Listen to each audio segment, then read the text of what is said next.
जय जोहार, नमस्कार। छत्तीसगढ़िया चैनल देख रहे हैं आप। छत्तीसगढ़ की तमाम सभी बड़ी महत्वपूर्ण काम की खबरों की शुरुआत करते हैं आज की पहली बड़ी खबर के साथ।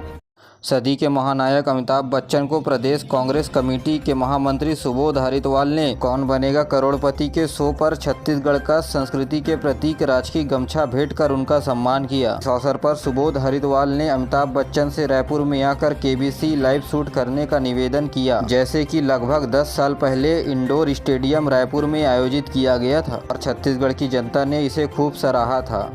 छत्तीसगढ़ में कांग्रेस की ओर से रायपुर विधानसभा क्षेत्र में 3 सीटों पर कांग्रेस प्रत्याशी का नाम तय बताया जा रहा है। चयन करने वाले पैनल को 3 विधानसभा क्षेत्रों के लिए 3 विधायकों के नाम ही मिले हैं। आपको जानकारी के लिए बता दें कि कांग्रेस में रायपुर जिले से 3 सीट आरंग, अभनपुर और रायपुर पश्चिम में केवल एक ही नाम पैनल में शामिल किया गया है। इनमें आरंग से डॉक्टर शिव कुमार डहरिया, अभनपुर से धनेन्द्र साहू और रायपुर पश्चिम से विकास उपाध्याय का नाम शामिल है। इसके अलावा अन्य 4 सीटों के 3 और 2 नाम का पैनल तैयार हुआ है। रायपुर ग्रामीण से पंकज शर्मा के नाम पर मोहन लगने की संभावना है, तो वहीं रायपुर उत्तर और धरसींवा कांग्रेस के विधायकों की टिकट करने के आसार नजर आ रहे हैं। प्रदेश में रसोई गैस की कीमतों पर सियासी भूचाल देखने को मिल रहा है। जानकारी के लिए आपको बता दें कि केंद्र सरकार 30 अगस्त से रसोई गैस के दामों में 200 रुपए की कटौती की, जिस पर प्रदेश के मुख्यमंत्री भूपेश बघेल ने तंज कसा और कहा, जो बढ़ा रहा है वही गैस के दाम भी घटा रहा है। यह व्यापारियों जैसी बात करके ठगने का काम केंद्र सरकार के द्वारा किया जा रहा। वहीं मुख्यमंत्री का कहना है कि पहले सिलेंडर 400 रुपए हुआ करते थे, जहां बढ़कर 1200 रुपए हो गए हैं।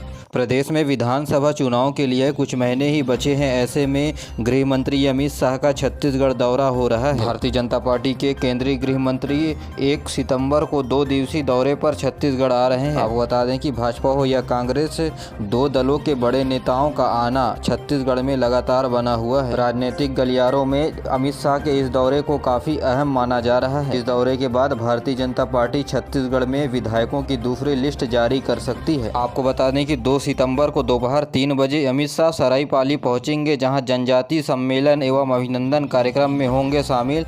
शाम 6 बजे दिल्ली के लिए रवाना हो जाएंगे।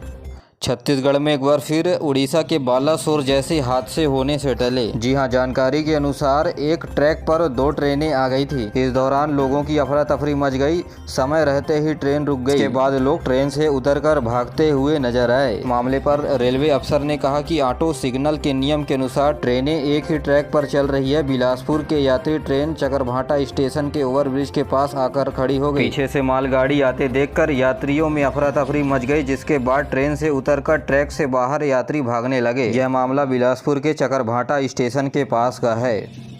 राष्ट्रपति द्रौपदी मुर्मू आगामी 31 अगस्त को 2 दिवसीय दौरे पर छत्तीसगढ़ आ रहे हैं। श्री द्रौपदी मुर्मू छत्तीसगढ़ की अपनी पहली प्रवास पर रायपुर और बिलासपुर में 2 दिनों तक होने वाले अलग अलग कार्यक्रमों में होंगे शामिल। राष्ट्रपति द्रौपदी मुर्मू विशेष विमान से सुबह 10 बजे स्वामी विवेकानंद हवाई अड्डा पहुंचेंगे। इसके बाद शांति सरोवर में होने वाले कार्यक्रम में भाग लेंगे। इसके अलावा रायपुर में महंत घासीदास संग्रहालय का भी अवलोकन करेंगे। राष्ट्रपति रात्रि विश्राम राजभवन में करने के बाद अगले 1 सितंबर को हेलीकॉप्टर से बिलासपुर आएंगे। रतनपुर स्थित मां महामाया मंदिर में दर्शन करने के बाद गुरु घासीदास केंद्रीय विश्वविद्यालय के दीक्षांत समारोह में शामिल होंगे। इसके बाद वे बिलासपुर से रायपुर जाएंगे, फिर रायपुर से दिल्ली के लिए विशेष विमान से रवाना हो जाएंगे।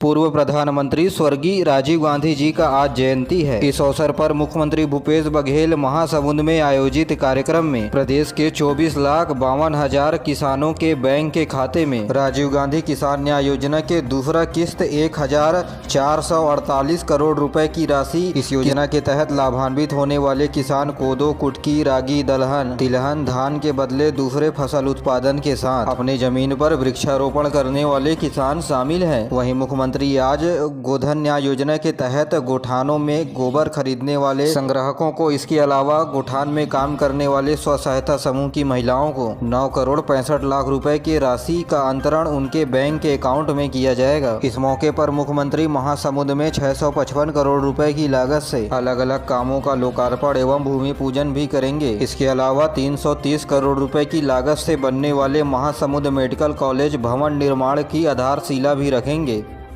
छत्तीसगढ़ में फिर गरमाया धर्मांतरण का मुद्दा। बस्तर में धर्म विशेष पर होने के कारण ग्रामीणों ने शव दफन करने का किया विरोध। दरअसल बस्तर ब्लॉक के सुधापाल की रहने वाली एक महिला सड़क दुर्घटना में घायल हो गई थी, जिसके इलाज के दौरान मौत हो गई। अब इसे दफन करने के लिए ग्रामीणों में बवाल मचा हुआ है। बता दें कि इस इलाके में 10 से 12 परिवार धर्म परिवर्तन कर लिए हैं, जिसके चलते उन परिवारों के द्वारा दफन करने की प्रक्रिया को अपनाई जा रही है। इसका विरोध स्थानीय ग्रामीणों के द्वारा लगातार देखने को मिला है। छत्तीसगढ़ के बस्तर में नक्सली लीडर्स ने गांव में फरमान जारी किया है, गांव के हर घर के एक लड़की या लड़का नक्सली संगठन में भर्ती हो। ऐसा इसलिए क्योंकि अंदरूनी इलाकों में पुलिस की पैड़ बढ़ रही है, जिससे खुद को कमजोर होता देख नक्सली घबरा रहे हैं। प्लाटून और बटालियन में इनके लड़कों की संख्या कम हो रही है। इसका खुलासा खुद सरेंडर हुए नक्सलियों ने कैमरे पर किया। आपको बता दें कि फरमान के बावजूद भी युवा जाना नहीं चाहते, या जा भी रहे हैं तो वे कुछ महीनों में भाग जाते हैं।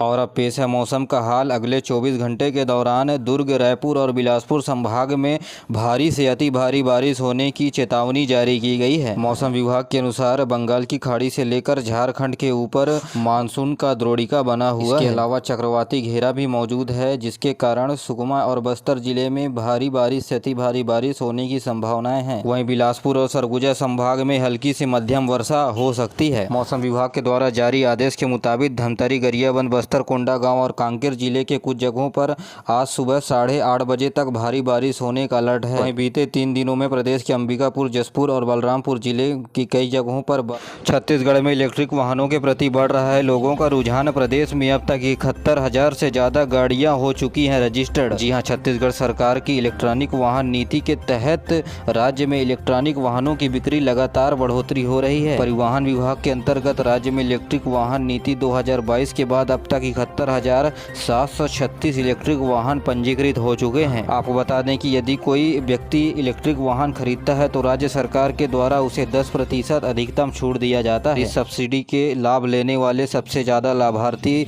रायपुर जिले के हैं। दूसरे नंबर पर दुर्ग तो तीसरे नंबर पर बिलासपुर जैसे शहर इलेक्ट्रिक वाहन खरीदी के मामले में शामिल हैं। राज्य सरकार ने कहा है कि सभी वर्गों के साथ प्रदेश में अन्य पिछड़ा वर्गों के लिए भी राज्य सरकार हर संभव मदद कर रही है। वहीं अनुसूचित जाति, अनुसूचित जनजाति के छात्रों की तरह प्रदेश और जिले में इसके अलावा संभाग में पिछड़ा वर्गों के लिए हॉस्टल शुरू करने का निर्णय लिया गया। तो वहीं मुख्यमंत्री बीते दिनों बिलासपुर और दुर्ग संभाग के दौरे पर थे, जहाँ वे संकल्प शिविर के दौरान बिल्हा और तखतपुर में सभा का आयोजन किया। इसके अलावा दुर्ग जिले के पाटन के कोही गाँव में शिव मंदिर का जलाभिषेक कर कोही सिंचाई योजना का भी शुभारंभ किया। राज्य सरकार ने प्रदेश में दैनिक वेतन भोगी कर्मचारियों की वेतन में 4,000 रुपए की बढ़ोतरी कर दी है। इसके लिए वित्त विभाग से आदेश भी जारी कर दिया गया है। आदेश के मुताबिक शासकीय विभागों में काम करने वाले अकुशल, कुशल, अर्धकुशल श्रमिक बढ़ी हुई राशि बीते 1 अगस्त से देय होगी। राज्य सरकार ने IPS डॉक्टर आनंद छाबड़ा को प्रदेश के IG गुप्तवार्ता के रूप में नियुक्त किया है। तो वहीं IPS अजय कुमार यादव को बिलासपुर रेंज का IG बनाया गया है।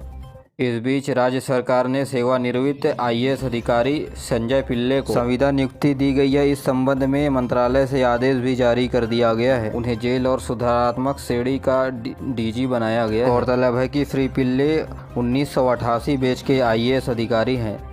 छत्तीसगढ़ के 2 दिवसीय दौरे पर रहेंगे देश के गृह मंत्री अमित शाह, जहां मौजूद होकर चुनावी समेत कई मुद्दों को लेंगे बैठक। छत्तीसगढ़ में विधानसभा चुनाव से पहले बड़े नेताओं का जमावड़ा तेज हो गया है। इसी बीच केंद्रीय गृह मंत्री अमित शाह 1 और 2 सितंबर को छत्तीसगढ़ दौरे पर आ रहे हैं। साथ ही इनके दौरे के दूसरे दिन ही BJP कैंडिडेट्स की दूसरी लिस्ट छत्तीसगढ़ में जारी की जा सकती है। तो वहीं दूसरी लिस्ट जारी करने के लिए प्रदेश कार्य समिति की बैठक चल रही है।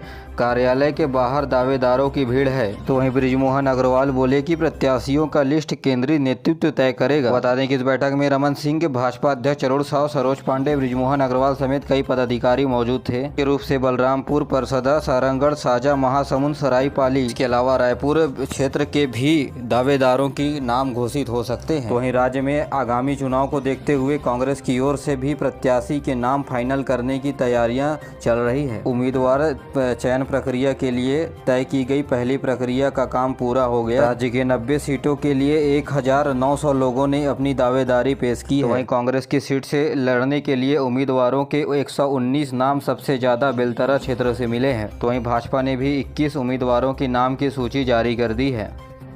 छत्तीसगढ़ के नाम दर्ज हुआ इंटरनेशनल रिकॉर्ड। 30 सेकंड में हाथों से 62 स्टेप चलकर पी धनराज ने दर्ज कराया अनोखा रिकॉर्ड। हताशा को हराकर हासिल की ये उपलब्धि। जी हां, छत्तीसगढ़ के बिलासपुर के रहने वाले पी धनराज ने अनोखा काम किया है। उन्होंने मात्र 30 सेकंड में 62 स्टेप अपने हाथों से चलकर रिकॉर्ड बनाया है। आपको बता दें कि उनका नाम इंटरनेशनल बुक ऑफ रिकॉर्ड में दर्ज किया गया है। बता दें कि दिल्ली में आयोजन खेल का किया जा रहा था, जहाँ 85 से ज्यादा देश के लोग हुए थे शामिल। आपको बता दें कि इससे पहले नेपाल में 800 मीटर दौड़ में भारत को स्वर्ण पदक भी धनराज दिला चुके हैं। इसके अलावा साल 2016 में स्काउट गाइड के लिए राष्ट्रपति से सम्मानित भी हुए हैं।